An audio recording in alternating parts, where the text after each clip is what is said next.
What's up, guys? What you're looking at is the door handle on my vintage 1997 Acura Integra. And if you're watching this video, I can only assume that you two have dealt with this. Obviously it's broken. So what we're going to do is we're going to replace that. In order to replace that, we got to open this up. You got to get in here. And you got to start by taking this panel off. So that's what I'm going to show you how to do. Alright, so you want to remove this Phillips head screw. It's in behind this little cover here. And then, like I said, down in here is another Phillips head screw. I've already loosened these off camera. But you'll pop this out.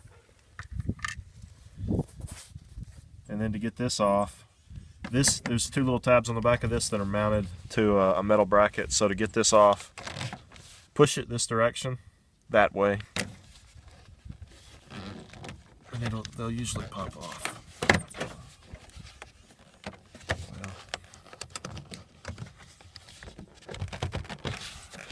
There we go. It's easier when you're not holding an iPad making a video. And you can obviously pull this here. This will just come right out. And now what you need to do is you need to remove this power plug. If you're working on your car, I'm going to assume you've seen these before. Push this, maybe you have it. Push that detent down right there and she'll pop right out. There you go, look at that, one-handed. Alright, so once you take that out, now we need to move over here to this screw. This is just one of those plastic retainers.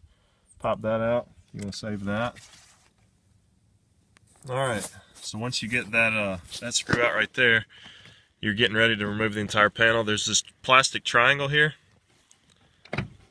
Be careful. It's got a little clip on the back. These things are 30 plus years old. This one's 30, I guess. What? See, that's broken.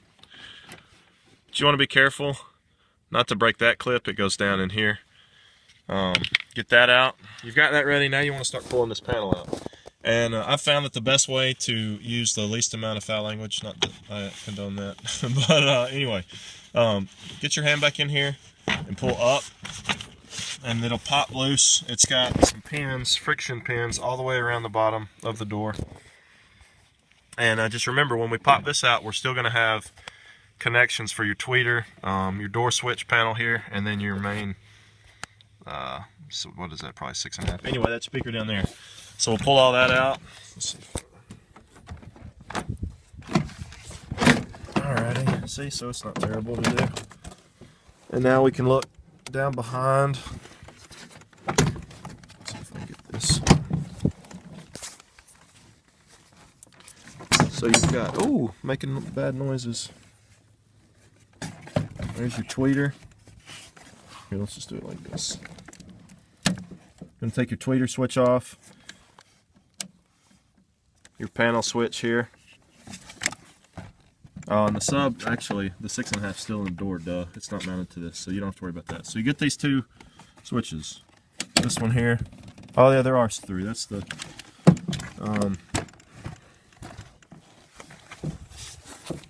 you got your panel, you got your door locks, and then you've got your tweeter. So get all that out. Real quick, I got the panel out, but I thought I'd come back to this. I'm making some assumptions that everybody knows how these work. If you do, just give me a second. If you don't, these connectors use friction and pins. So if you push that, let's see if it'll focus. See how that's going to connect. So when you're moving these, you want to find the pin, the clip, and you want to push it right here. Here's the clip on that one. So you just push that and you pull out. That's the way all these 9 out of 10 connectors on a vehicle work. So just a quick tip. Alright, so once you get the panel off, you're going to be looking at this, the interior door. You've got this plastic that's there as a weather barrier. Mine is in terrible shape. This has been down, it's just loose and hanging, it's ripped. You can replace this. I don't know. I'm sure you could buy it somewhere, eBay, or you can go to like Home Depot or Lowe's and get some thick. It's just plastic. You can go get some plastic drop cloth for painting and trace this out. Make yourself a new one if you want to do that. You know, those are all options. Then get you some caulk or something, some sticky to stick it back in there. So now what you want to do is this connector right here is to your door handle. And just like the other connectors we've been taking off, push that in. Oh, that made that easy. Pull that off. I think I just stuck that back on there. I did. So you pull that off there. If you don't have one of these and you work on cars a pretty good bit, you may want to pick one up. It lets you get in behind things for popping off panels and whatnot. Pretty handy. You want to take this off, this connector. There we go. That just pops out. And then this here is connected to this cable runs up, kind of goes down in here, and then it runs up behind. And there's two more of these in the door, but they're protruding the other way. So this nipple here is on the other side. So you'd be able to, well, here, let's see. All right, so you pop that out, and then inside the door, on the other side, there's two more of these. So you can get this in there, and you can pop. There's one. All right, and there's the other. So that's loose, and we don't have to worry about that. There's the other two that are up in the door. You'll see them. They're kind of right behind this piece here. And then to get the door handle out, if you look at your door handle, where is my replacement? This is my replacement door handle. They cut, whoever was kind enough to remove this from the donor vehicle, cut this. It seems to work without it. I don't know if it's a safety, a theft deterrent, or what it is, but on mine it's cut, so I'm not real worried about that cable. But you can put it back or not. That's up to you. But your door handle's basically sitting in there like that. So you've got a 10 millimeter bolt here and a 10 millimeter bolt here. So you'll want to pop this cap out. For this 10 millimeter bolt, the front one, you don't need an extension. For the rear one, you need a 4 to maybe a 6-inch extension to get in there and get those out. Then once you get those out, what I've found the easiest way to do, so you're looking up here and it's too dark in here to really get this in here. So I'm going to do this on the donor piece. But you've got this linkage here that has this C-clip. What you're going to want to do is get in here with a long flathead. And I'll just do it right here real quick. You're going to pop that C-clip off. And then in your door, what you're going to want to do is you're going to want to wiggle this bracket, this linkage off, so it's kind of loose. In the door, you're going to have your lock. This is for your lock. You're going to have one of these rods. A rod just like this is going to be hooked in here. So you can just wiggle this back and forth. You can get this off here first.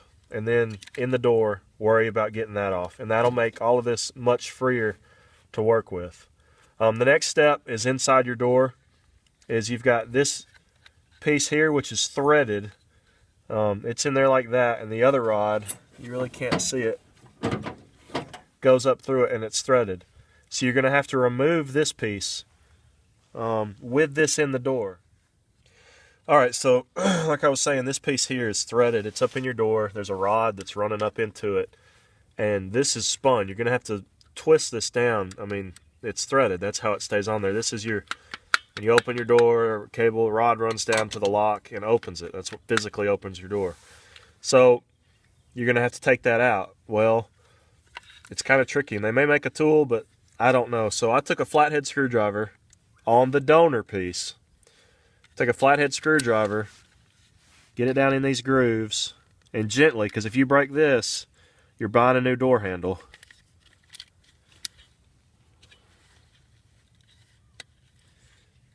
And you can finagle that out of there.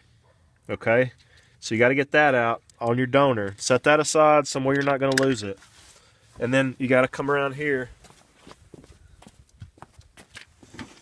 So you've got your door, your two bolts are out. And what I found, the easiest way to do it is to push this, kind of pull it forward. You're going to have to finagle all this and then shove it forward. And if you work it around enough,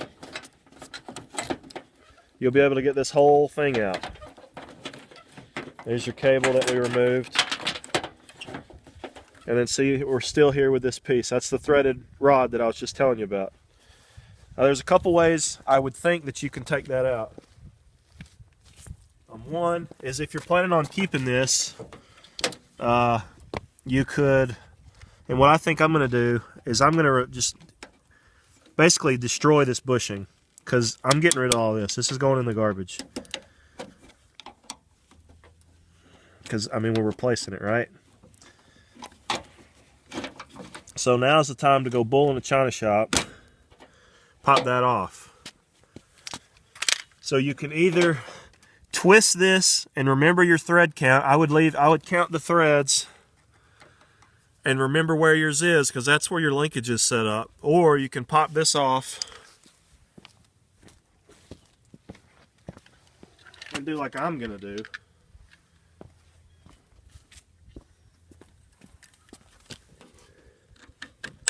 And pop my new door handle on. And then you don't have to worry about setting the linkages and all that. Alright, so I mentioned you could either obliterate your bushing here in your donor part or your old part, or you could spin this off, and I thought real quick I'd just show the best way to do that. And what I found is you want to count your threads. So I'm looking at 1, 2, 3, 4, 5 threads. So I'm going to bring this up. Try not to scratch my paint too much.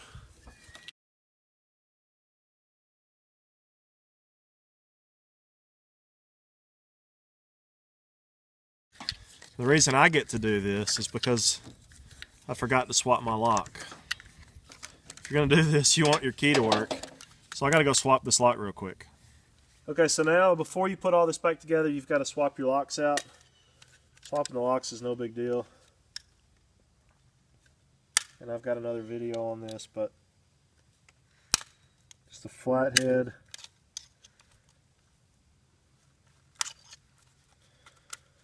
Pull that out. And this will usually pop just right on through. And of course it's not, because I'm sitting right here trying to make a video. There we go. Or I was going the wrong way with it. Alright, so this is the donor, so I don't need that. This is my old lock, the one I cut.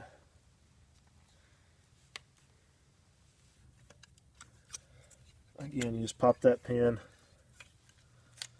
Falls right out.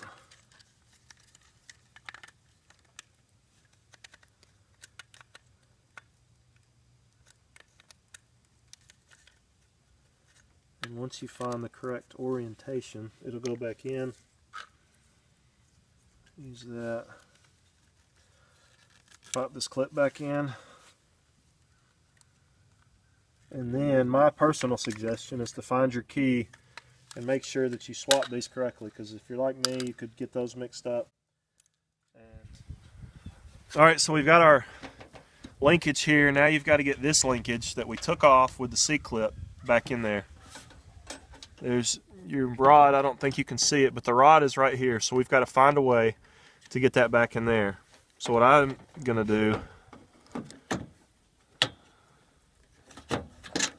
is cram all this back in there.